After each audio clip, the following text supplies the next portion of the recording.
Hi guys, welcome to the No Bullshit Gymcast podcast, and my special guest is Jade Collins today. Jade, welcome to the podcast. For all the viewers and listeners, give us a little information about yourself. Yeah, I'll keep it real short. Right. So I'm Jade. I'm a mum of two. I've got a 7-month-old baby at the moment.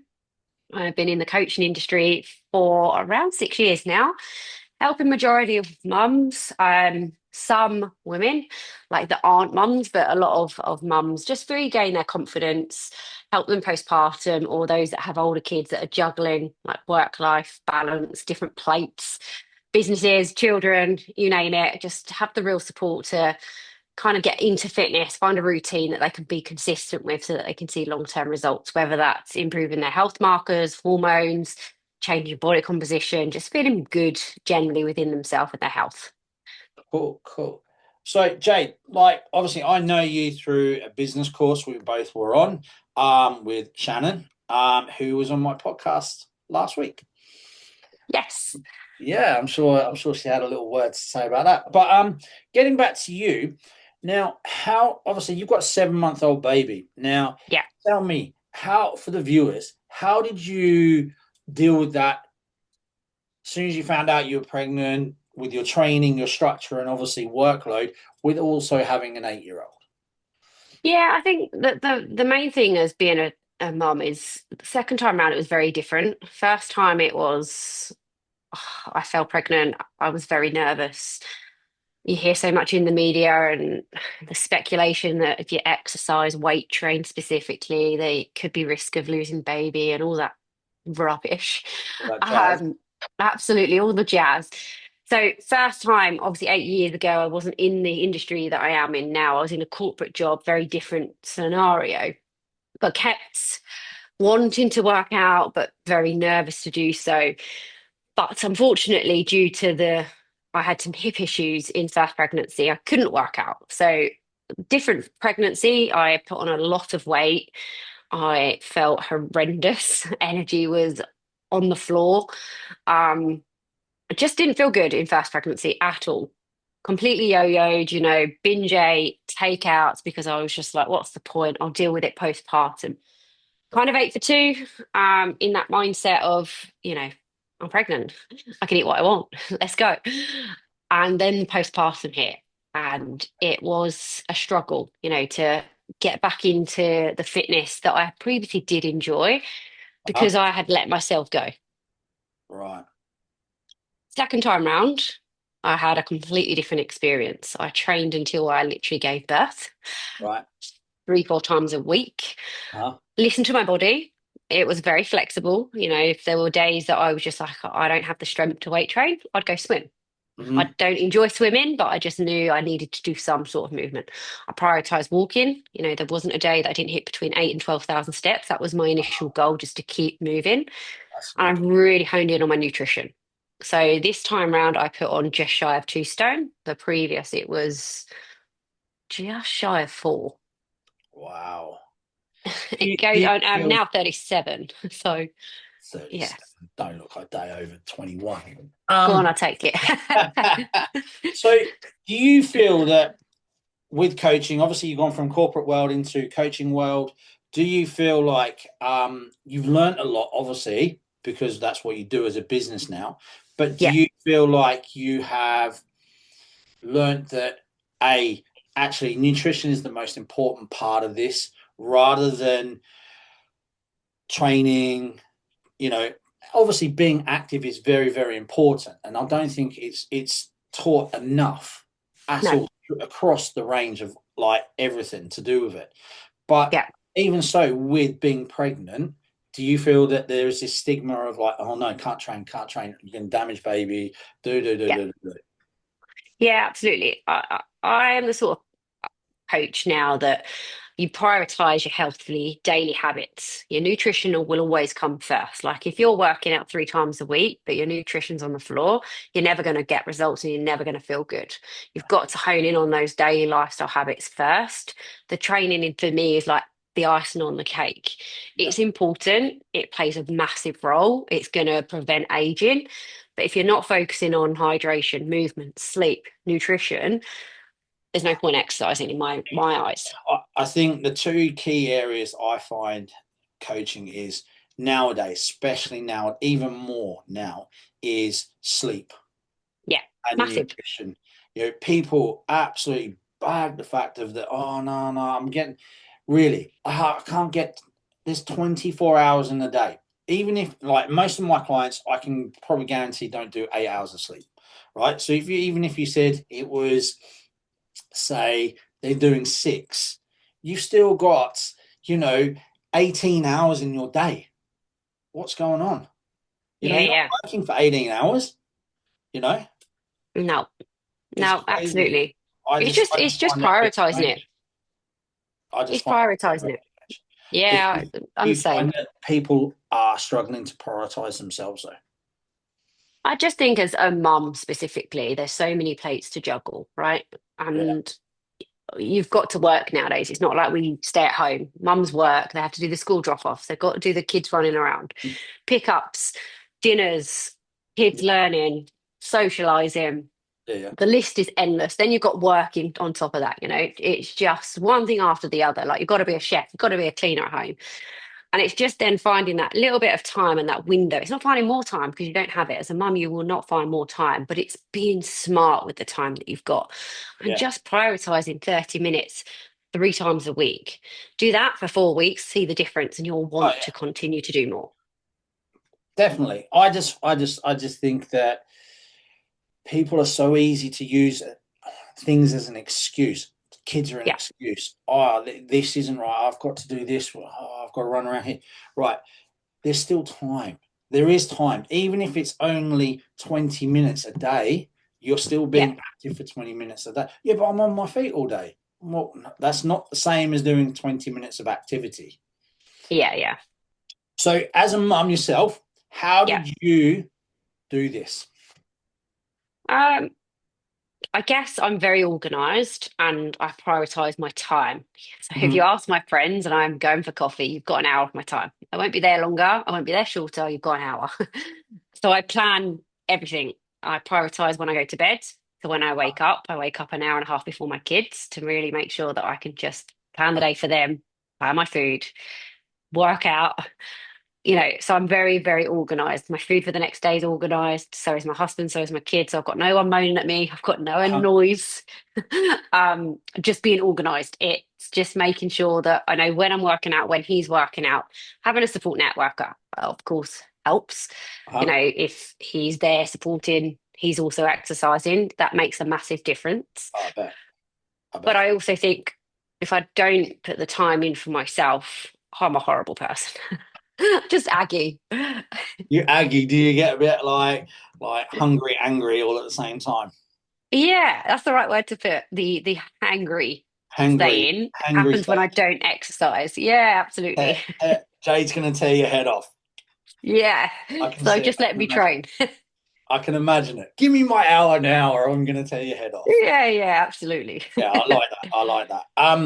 No, it's. I just find there's a lot of excuses nowadays, and it's very easy to make the excuses. So, as for you, what was your biggest challenges for returning to training after your last child? Yeah, I guess firstly, going into the trenches of newborns, feeling tired, broken sleep. I unfortunately caught sepsis after I gave birth, and 6 weeks later found we knew I had a tumor in my womb, but we didn't realise the severity of it. And I had to have major surgery 12 weeks later. So six That's weeks we found out the I'd have to have surgery and again 5 6 weeks after. So it was like I was had birth, sepsis 5 days later, in hospital for three, back home, back in hospital, back home. You've now got surgery. So the fatigue, broken sleep, and then knowing that I had surgery was a lot to deal with. But huh? I still went back to training 6 weeks post the baby. Had 6 weeks window, whereas I've just got to get back to a routine, knowing Mhm. that I had 6 weeks off, and didn't need to. I could have just taken the full kind of 12 weeks in the 6 weeks, but actually, it helped just getting back into that routine.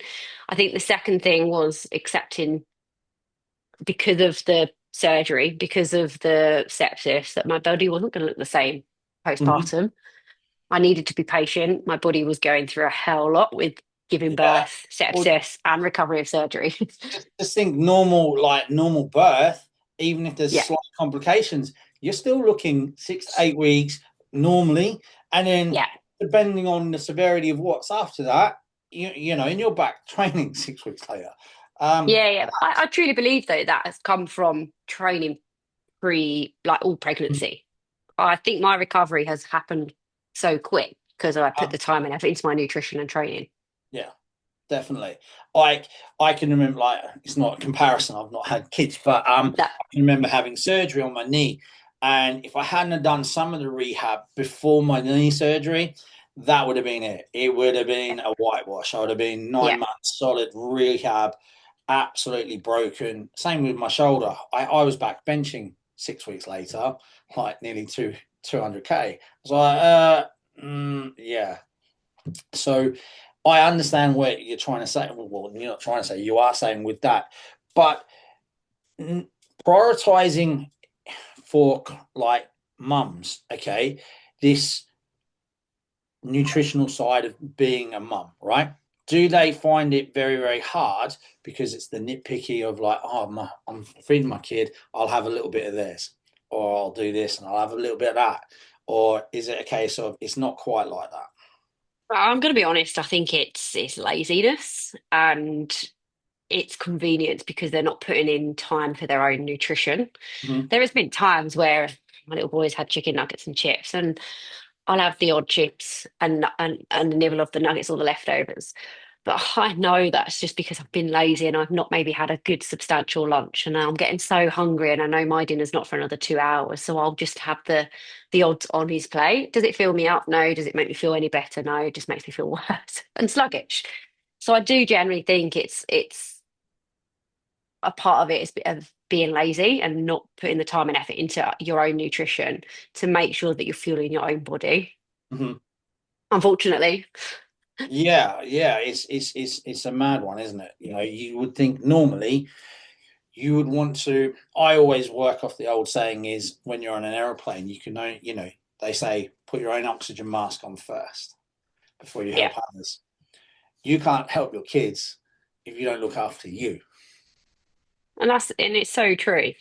Like to for me to be the best parent and to be the most energized, happy, not angry, it's I've got to fill my own cup up first. And I Definitely. have this conversation with every single mum that I speak to on the regular, on the daily. You're not looking after you. What happens when you get ill? Your kids can't look after themselves, so you have to put yourself first. But then And that can feel hard. Go on. do you get the reply though of like I haven't got time. I haven't got life's too busy. Life's Yeah. too involved. I've got to put my kids first. And Yeah, of I course. find that is, and that's where, okay, fair enough. I don't have kids, so you can say I'm self-minded, and so it's just me. But surely it can't be that hard to go right. I have to have at least half an hour to an hour of my day to myself. Yeah. And look, it's going to be different for single mums to someone like myself who has, a partner at home. I do Mhm. have the support and he's very supportive. And that, as I said, makes all the difference. But it's sitting down and working out, well, what does your day look like? How much time are you sitting on the sofa just watching telly? Are you sitting there scroll doom down your phone for 2 hours? Like we all do it, hey? It's crazy where you end up.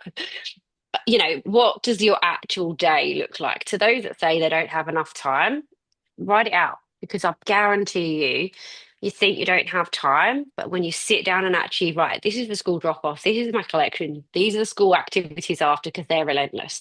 Where do you find that half an hour? It could be that it's on half an hour of your work lunch break. Mhm. It's just adapting what time you do have and where that nugget feels like you can make that time for yourself. But it's wanting to make that priority consistent enough to see the changes so then you feel actually I need to keep doing it. It's that want to keep doing it. So obviously you've got a 7 month old, and Yeah. you know we've covered over the nutritional side of things and everything like that.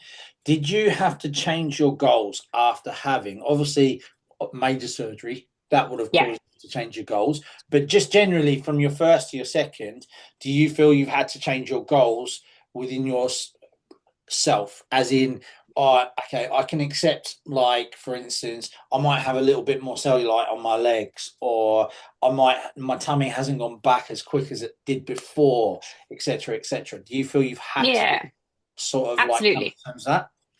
Yeah, yeah. I found the pregnancy a different recovery, like I said to you. I threw myself into a fitness competition the first pregnancy because I couldn't accept postpartum body. And I kind of regret doing it, but not because it taught me a lot about nutrition at the time. And funny enough, Shan was my coach. That's how I initially met Shan. Um, and I have a lot of regrets for that because, for 9 months, it was horrendous. And I look back and think, how did you get up at that time to train, to do your cardio? But hey, it's another story for another day. Um, this time, I felt that my body went back quicker in a really different way. Mm, But because I had now a scar where I had to have the tumor removed, it's obviously it's quite like a C-section scar.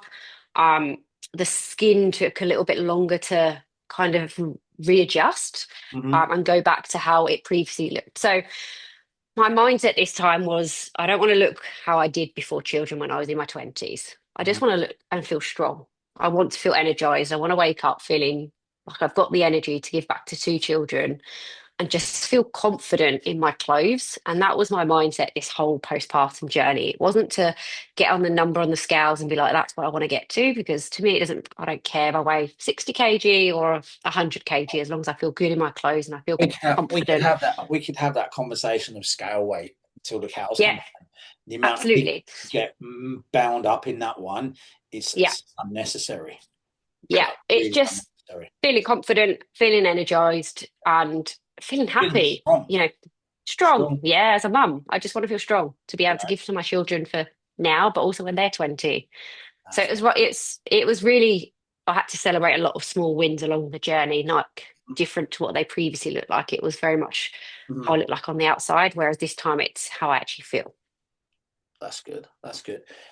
So how do you, obviously you said off before we started recording this about your husband taking maternity leave instead of you, and you Yeah, went back to work, right?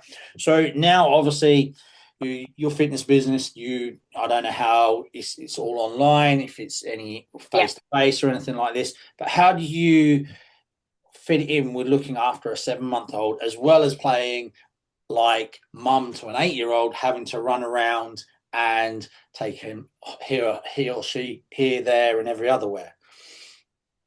It's just organisation. Um, Sunday night, I sit down. My week is prepped out. I know when I'm taking my husband to the station to go to work. I know when I'm taking the kids to go to different places where they need. I do have childcare for like 3 days so I can hit my work. And Mhm, then obviously at the weekends, but it's just making sure that time that I say I'm going to work, I work. And when I say I'm going to the gym or my exercise, I do. mhm, It's planning it and executing what I put into action. mhm. Like I said, my time is very precious. When I catch up with people, you have an hour of my time. I don't stay for longer because I don't have longer. I wish I did, but I Trust have me, children, I have a family, I have a business, I have things that I have to do. exactly. We all do have busy stuff. So Yeah, obviously your strategy with your training then, if you've only got certain amounts of time, yeah. how do you strategize your training for yourself? So I train 3 weighted sessions per week, and today's one was 32 minutes. For our Thursdays, will probably be anywhere between 30 and 45 minutes. And then the weekend one will be very, very similar. It doesn't ever go over an hour. It's, time that fits me, Yeah, headphones in. I do not go on my phone. You will not hear from me in that time. I mean business when I'm training. And that's it. You know, business. it's I I like don't have time. she I means don't have business. time. I mean business. She Yeah. means business. It's my time. Do not disturb my business. Do not enter the gym, or you are risking your own Yeah, life. yeah. Do not talk to me. Do not look at me. I don't have time, and that sounds really, really hard. But I don't. But You could be at the I gym and don't sit there think and teamwork. I don't think it's very hard at all. I think it's very necessary in this day and age is Yeah, people to be a little bit selfish. And I mean a yeah, little bit. It's not like you're being selfish all the time and you're not, sorry, husband. nah, go away, do whatever, you got to look after yourself, or kids go away, do whatever else, right? It's a case of you're having that small amount of time to you. And I learned this like a long time ago, but then also I learned it from a very successful businessman.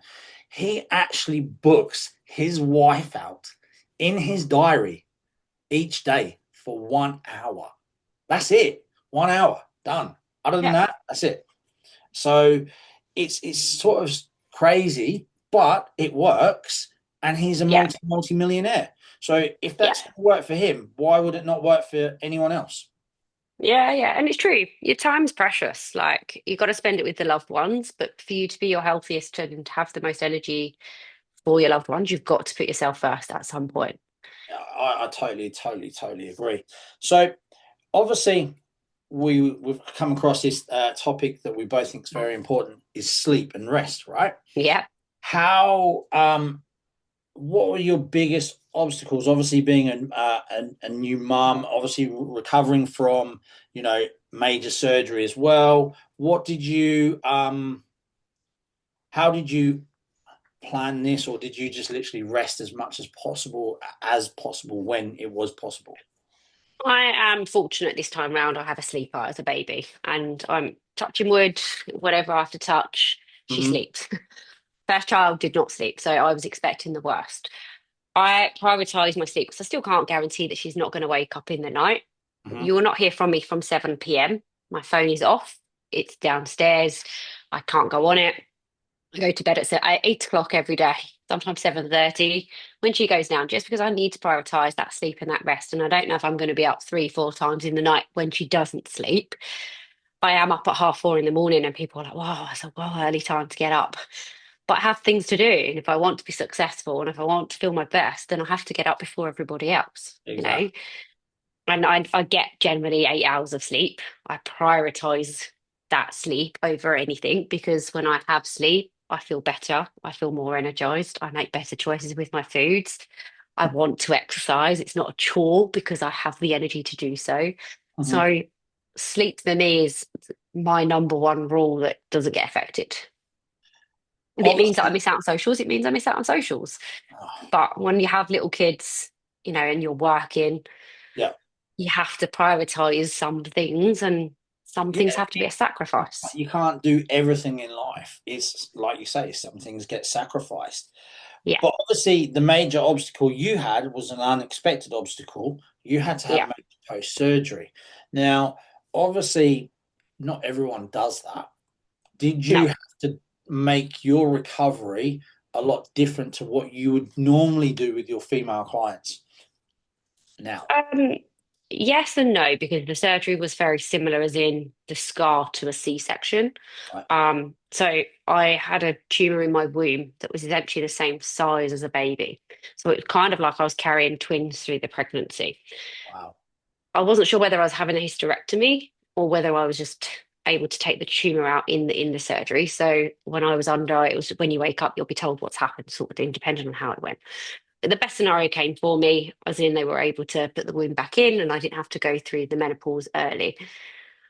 The recovery side of things was very similar to a C-section. So resting for the first 6 weeks, No and then lifting. just really gradually getting back into weight training, Mhm. just slowly, really working on that deep inner core Mhm. has been really, really important. And it's everything that I teach women, postpartum, especially if they have like their ab separation, all of Uh, that kind of stuff is the things that I just put in place for myself. mhm. And I was back weight training from 6 weeks. It was very gradual. It was body weighted there first. I'm now back at my usual weights to what I was pre-baby. So That's yeah, good. it's just slow. It's slow and steady, Mhm. not aiming for perfection. When you've just had that baby, if you can only do 10 minutes, 10 minutes is better than not. There were some of my sessions of mine that were just 20 minutes.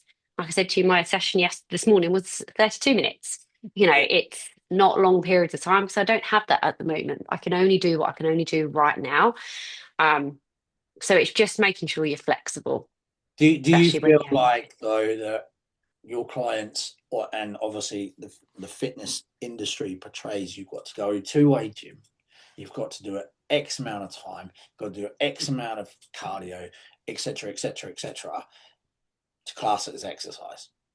Yeah, I do. I think there's so much stigma um, around social media, around the top 1% of fitness models that look absolutely incredible, that people then compare themselves and think they have to do what these people are doing. When the majority of us don't look like that, let's be honest. Um, I'll put it this and there's way: so much, half of them aren't eating properly, half of them are on stuff, and yeah, never declare the truth. Okay, it's trying to explain that to people who aren't from our industry is very, very hard. Where, 9 times out of 10, no one looks ready for a photo shoot. no. No one does. It don't, And you the don't best way I explain this to someone, Chris, is when you go around the swimming pool on holiday, tell me how many of those people that you see on your Instagram instantly when you open the app, do you see around the pool? And in my honest opinion, I've probably only seen one person that I thought, wow, you know, like, but again, I know the reality of what that person probably gone to look like that. well, prime example was my ex, right? So she competed, and then we went on holiday. So it was 3 days after a show. Yeah, So I know what she had done in her to look 22 like that. week prep to look like that. And 99.99% of people don't understand what that 22-week prep is. And it's not Oh, easy 22 weeks. And people don't want to sacrifice the hard, like the easy stuff in life to make it and replace it with the hard stuff. And this is no. what it boils down to. And like I've said this to so many clients over the years, you have to want to go into the deepest, darkest place if you really want that. Yeah. That's what I said to you. That when I done that postpartum fitness show the first time, I look back now and think, how did I do it? And I know the reason how I did it. I went through a dark, deep place in life that could only make me do something again like that because I do not have that in me No, to do that. It was horrendous. Like I missed weddings, I missed social events that, you treasure for life. yeah, Just I wouldn't want to do it. But, it's a decision you make, isn't it? it is. But people don't realize this is they come from point A and they think point B is so easy to get to. No, it's not. And especially women, right? And most of my Yeah, clients are women, okay, and they've been women over the years. Hormonally, without even having kids, is a nightmare. It's like yeah, this. It's up and down all the time. yeah, I've had I had a girl in my first probably 2 years come to me, started training with me, and I was like, she came in and burst in tears one day, and she was a stone up, and it was a period, and yeah, and this happened month after month yeah, after yeah. month after month, every month in tears, couldn't believe it.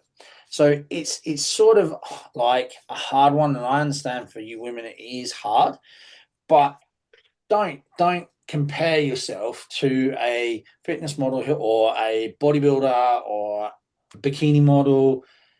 A Most of them are like not given well, they've given up a massive sacrifice of a Yeah. lifestyle that you don't want to give up. And that's what it boils down to. Yeah, Do you absolutely. think do you think mums though are influenced even more now and putting more and more pressure on themselves because of social media? Yeah, absolutely. It's more evident now than I think it's ever been, not just even in the fitness industry. There's so much like pressure to take your kids to Lapland or take your kids and do all these things with them and their birthday celebrations, let alone what you look like, the postpartum journey. You need to snap back because that's the normal, right? I'm joking. But that's the pressure Oh that, yeah, I can and even imagine. I felt that. Did I you? felt that. Yeah, I did. I really did. And I'm running a half marathon. Um, this isn't because I wanted to get into shape after the mm, postpartum. It was because I wanted to prove to myself that I could run because I cannot run. And I'm now proud to say, and I wasn't at first, that I'm running 8-minute kilometers. They're not fast, but I was so ashamed of that because I felt you're a fitness coach. You should be running these 5-minute kilometers that I see on Instagram all the time. I'm like, well, no, because that's just the small majority of people. I'm taking it slow. I'm not doing it for a time. I'm just doing it to enjoy and say that I've run for myself. There is so much pressure to, To that dark, deep place of having to run. That's enough for me. yeah, yeah, but there is so much pressure to get back into postpartum, like how you live, pre-baby, how you lived, and Uh-huh. to run a certain distance, to look a certain way, to eat so much protein a day. There's so much pressure, I think, on not just women, I think just general population. Population, world population. I am probably a hypocrite because I have to have so much on social media, but I hate social media. Makes two of us. I loathe it. I loathe it. Like this is I in my interview with Shannon, obviously you know Shannon, I said to her, I'd rather do this and do this as content for my stuff than having to do a whole lot of videos and make myself look like every other Tom, Dick, and Harry in the industry. That's not me. You're Yeah. getting me. There's only one of me. The world couldn't do with two for a start. But going on to training with mums in general, right? Yeah. How important are you finding doing strength training with your mums? Oh, massively. Absolutely massive. If you think about when you have that baby, to the things that you have to do just generally day to day, not even when you've got children. This is just as women, like naturally, right? You pick up the shopping bag, you're doing a deadlift. Yeah. You're taking the baby out the car seat, you're lifting up from the floor, you're picking them up, you're holding them on your arm. You need the muscles, ladies. You need the strength to be able to hold your children. And mine's only 7 months old and she's pretty tiny.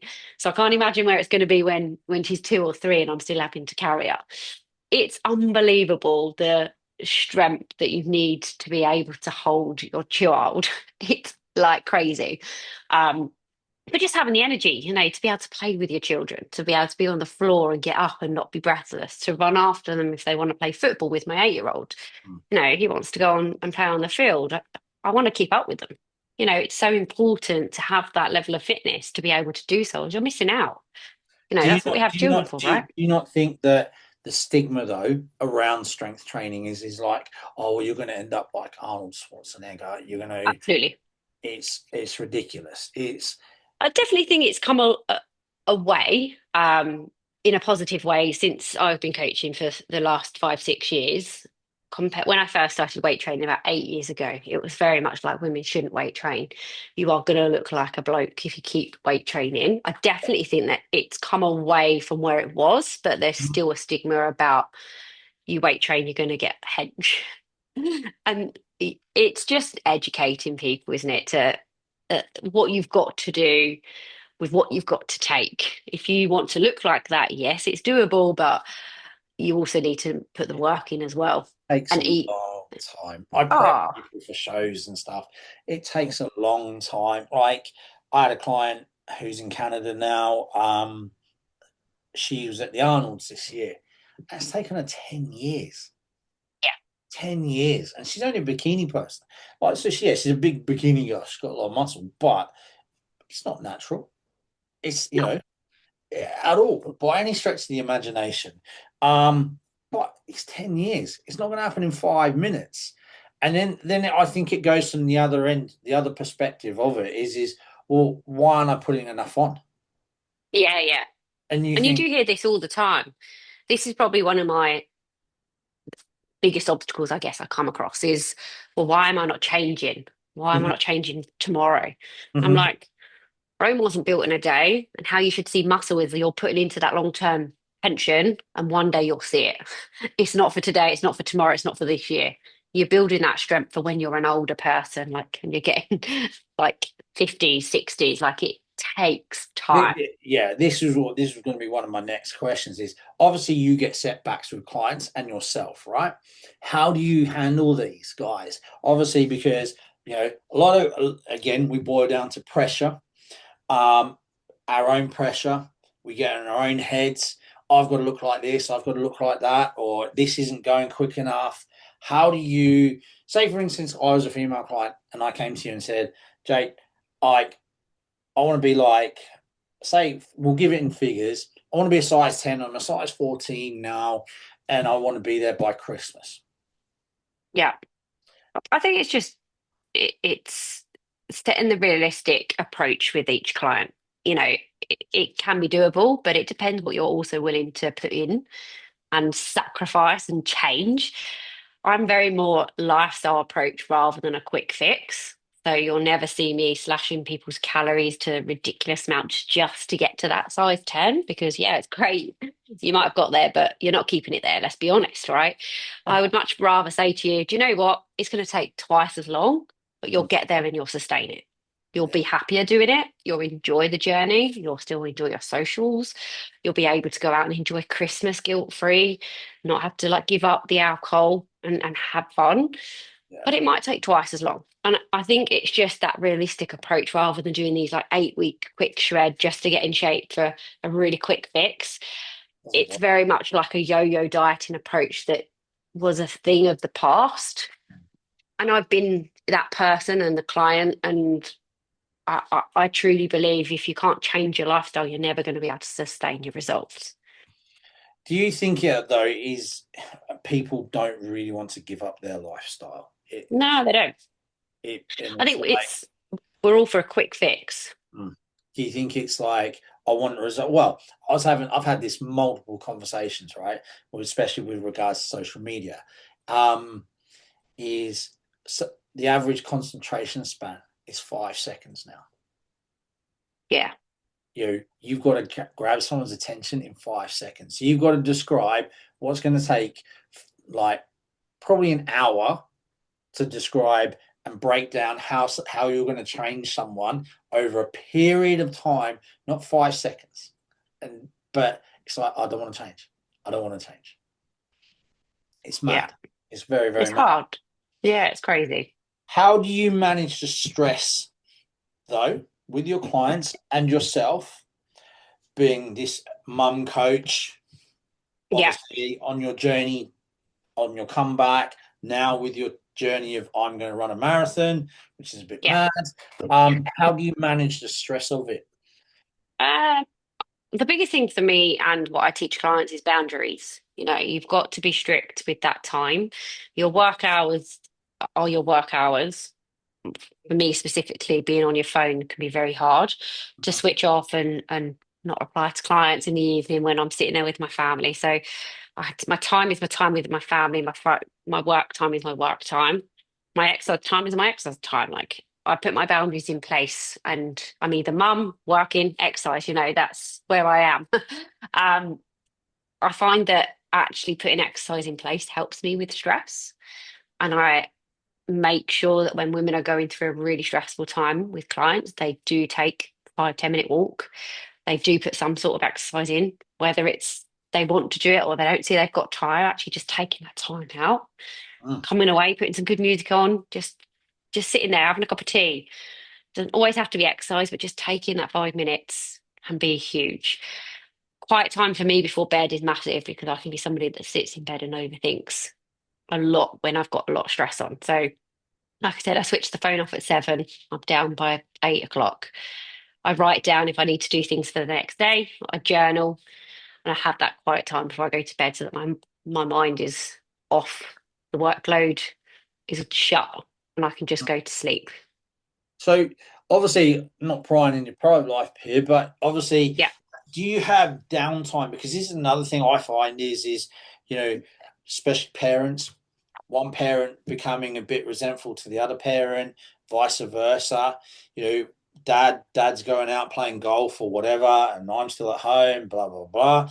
And or I'm going out with the girls, dad's at home at the weekend. He's just been working his balls off all week.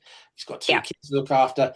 Do you specifically have and put this in place with your yeah. clients as well? Is you want to call it date night, whatever, date time, out, partner time, whatever. Do you structure this into your plans and into your own personal life? Yeah, absolutely. Because life goes on, right? And life is busy. And if you don't make time for your partner, you're not going to have the relationship as you grow. And I always say this, and I say it to my parents. We were having this conversation the other day. when you meet as a couple, it's very much different to when you have children. And I'm sure it'll be very different to when my children grow up and leave. And it's like you need to make that time in the different places that you're in life. Mm, Now, back then it was easy. I had time for you. Now I have children that I prioritize, but I still have to make time for you as the person that I fell in love with. mm, Otherwise, you do just live separate lives. And I do think it's important to have separate lives. mm-hmm. He enjoys the gym, he enjoys seeing friends and going to football, but it's also important that I have what I need and I go to the gym or exercise, I go running, I see the friends as well. So it's just making sure you prioritize each other in your own time. Again, but Do you, accepting of each do other's you, time. do you feel with your clients that this becomes a problem that they I don't? just think I always ask, are partners, what's the right word I'm going to say here? um, Supportive of your goals. Because I think it's really important. You know, I often hear and see women that want to achieve their goals, but maybe partner's not so supportive. And I often think that women don't express how they are truly feeling. That confidence has gone, they're hiding away, they're shying away from camera, wearing baggy clothes, they've lost themselves. That's not brought up to their partner. So then when they say that they're going on this fitness journey, it's well, the wall goes up. You're spending money, you're not going on this journey because it's just one of those next things that you're going to do. Whereas if we spoke about all those things that I've just explained and opened up how they have to me or to other coaches, maybe they'd understand. I think it's the communication. Then you'll Then on get more support. then on the flip side of that, if you're, you and I found this, been in the industry 23 years, is husband or wife, either side, Yeah, super supportive. Yes, babe, hun, whatever. Can't believe you're doing so well. And then they're getting to their near, like partners getting to near their goal. And then suddenly this switches over here. Oh my God, you're not going to be wanting to be with me anymore because, oh, you're looking fantastic. I look shit, blah, blah, blah, blah. And it's almost like they're trying to put out the rod of like, oh, I need the help now, or I want the help, or why aren't you saying, actually, I still want you because X, Y, and Z? yeah, yeah. And it's finding a very like tipping point, isn't there? Of like, oh, actually, yeah, she looks amazing, but she ain't going to want me anymore, and vice versa. So, how do you deal with this? I think it's just making if you're making time for yourself and you're putting in the effort for your food and your exercise, it's trying to incorporate your partner as well. Like it makes it so much easier if you're not having to do three, four meals for everyone in the day. It makes it easier if you're getting your husband or your partner out with you, going on for the walks, in seeing the journey, because they'll get fitter. Their mindset will improve. They'll have more energy. Their confidence will increase. And it's only going to better your relationship together in the long run. So it's not leaving one behind. I often coach both husband and wife on this journey because I will say, if you want to get better, there's no better time than doing it together. You live together, it's a relationship. Make the time for each other, make the time for your exercise, her exercise, or his, whoever. But, don't, I guess, don't knock each other off for you're doing better than me. Yeah, You know, it, don't it, start getting nasty about you it. You've sort of got to end up want to, you've got to help each other, but you end yeah, up as a coach, you end up in this little like channel of like, if I go one way and push my client, who's my client, to unbelievable results, what's going to happen this way with my client and a partner? And it's just like you say, try to get your partner on board. It makes life a hell of a lot easier all round. So, as a fitness coach, obviously a mum too, what resources and tools would you recommend a new mum to go out and use and purchase, or what would you recommend? I'd probably say first, try and find some supportive groups and communities that are also mums. that are a bit like-minded, maybe they're the same place in their postpartum journey, they're new mums, first-time mums, that you can be involved in. Being a mum's quite lonely, and especially when you're on like your maternity leave, your hubby's at work or your partner's at work, you've got no one to talk to, you're up at the night. It can be very lonely. So I'd definitely say reach out to other mums or community groups, get involved with the children. Firstly, I'd then say look into your nutrition, meal prepping containers, things that are going to make life a little bit more enjoyable with your nutrition. Maybe chat GBT is a great place that everyone's using this AI now. You can create meal plans, meal guides of good nutrition that you can use for the family, that's quick and easy, that fits you both lifestyle. And I'd say get a calendar. If you don't already have one, plan it. Plan everything from meal plans to exercise, and just put some time in for yourself. They're probably the three biggest things that I would say would really help a new mum. Being organised, joining community, and yeah, prepping your food. So, what are your goals? I've got one last question after this, but Go on. what are your goals for your coaching business for the future now?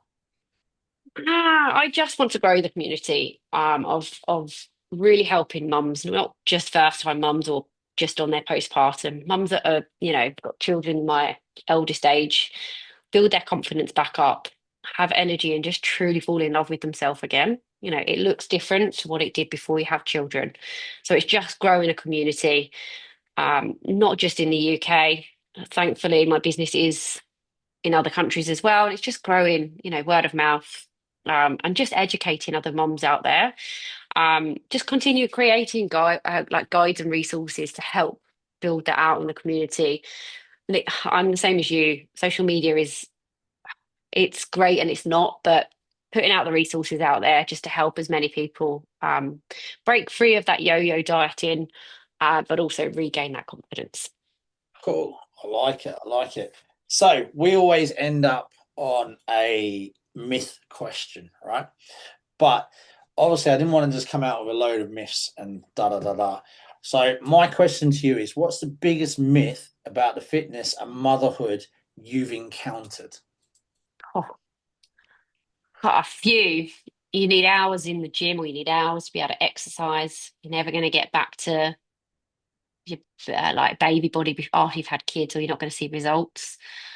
Um, they're probably the biggest two things I would say I've dealt with as being a mum and a coaching mums.